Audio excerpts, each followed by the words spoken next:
Did we go to the moon? Is there evidence out there that we didn't? I don't know. Here's a few snippets. Take a look for yourself. I'll leave all the links below so you can actually watch the full videos. Enjoy. Wait 1 second though. Stop the video. Subscribe. I'd go to the moon in a nanosecond.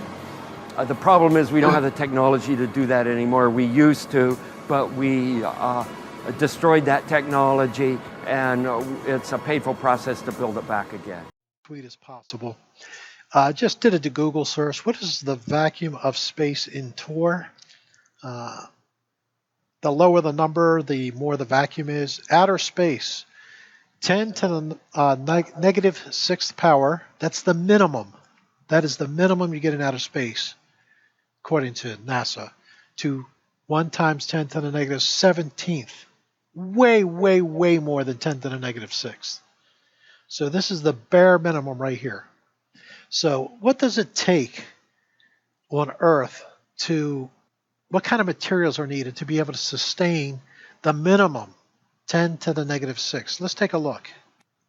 Space Power Facility is a NASA facility used to test space flight hardware under simulated launch and space flight conditions. So you can come here. I will put the link below in the description. Thermal vacuum testing, this is what we're interested in. And they get into other stuff like radiation and stuff like that, which Apollo astronauts supposedly went through with no problems, right?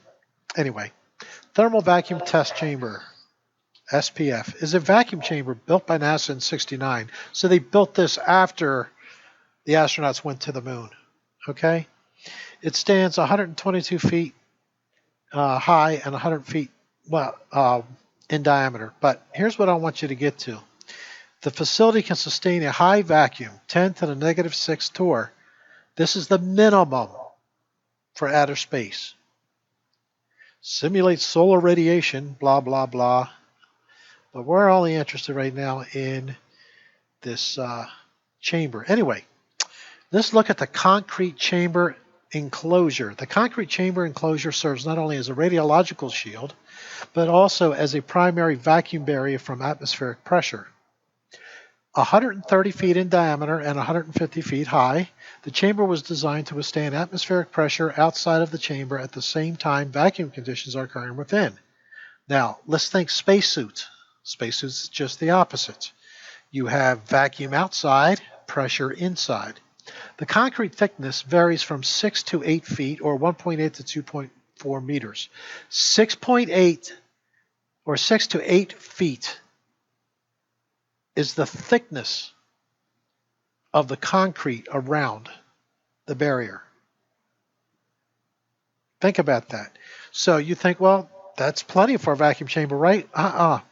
And contains a leak-tight steel containment barrier embedded within. Every vacuum chamber they build has to have not only thick concrete, if they're building of any size, but it has to have a steel containment barrier. You know why? Because even 8 feet of concrete in a vacuum of 10 to the negative 6, the air will suck through it. Think about that. Up to 8 feet of concrete, and you still need a steel containment barrier embedded within it. Amazing. That's the power of a vacuum, which is the very minimum that they can have in space. Anyway, you can read all the different details here, and you can see some of the concrete here, how thick it is, very thick, and yet they still have to have steel. All right, so now, this is the important part. This is where cognitive dissonance will kick in for many people. So we were told that man landed on the moon and walked in the vacuum of space on the moon, plus spacewalks in between with other different launches and things like that, correct? Yeah. Long before they built this facility, they were supposedly walking in space. So if it takes 6 to 8 feet of concrete and a steel barrier to contain a vacuum. Let's see what the Apollo astronauts used in their spacesuits. Link for this below. The Apollo A7L spacesuit materials list. Now, this is the only one we're going to be interested in here, the extravehicular suit. Because we want to know when they're outside the vehicle, when they're on the moon, or when they're doing a spacewalk like they supposedly do around the space station.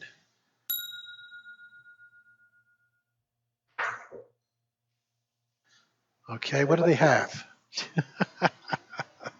They have 15 layers. This keeps going. Oh, no. They got 21 layers now. Keeps going up.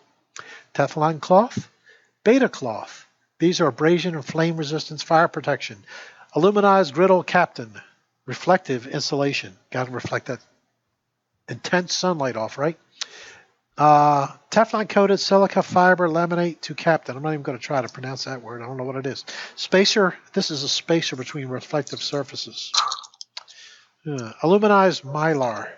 That's for reflective insulation. More. Wow. 5 layers of reflective insulation. Can't have that heat, can you? Non-woven Dacron spacer. Neoprene coated nylon. We know what nylon is. We know what Dacron is. These are just fibrous materials. Oh, man. Nylon. Everybody knows what nylon is. Anybody have any stockings? That'll hold out the vacuum of space, won't it? Resistant layer for pressurized bladder. Yeah. Neoprene coated nylon. Bladder material serving as impermeable layer containing suit pressurization oxygen. Oh, boy. This is holding the pressure in. I don't know how they create 14 pounds per square inch and keep that going without venting in the space, which would expose it to a vacuum, which would immediately collapse everything. So anyway, supposedly you have this bladder material, neoprene coated nylon. So I guess this coated nylon has to be at least 6 to 8 feet of concrete with a steel barrier in it. That's what we're to believe, because that's what they need for a vacuum on Earth. Neoprene convolute, pressure retaining flexible joint. It's all about pressure in, not worrying about keeping the whole thing from leaking into the vacuum. Knit jersey laminate, abrasion protection. And then finally we have Nomex cloth, lightweight, no less, for comfort. So we're not interested in these because these are other suits. So that's what you have, and that is supposed to keep you protected from 10 to the minus 6 to 10 to the minus 17th. People think that people are going with cloth, hand and machine sewn, into space in 10 to the negative 6 to 10 to the negative 17th tour. No wonder nobody accepted the $10,000 challenge to go into a spacesuit and go into a vacuum chamber. I wouldn't do it either.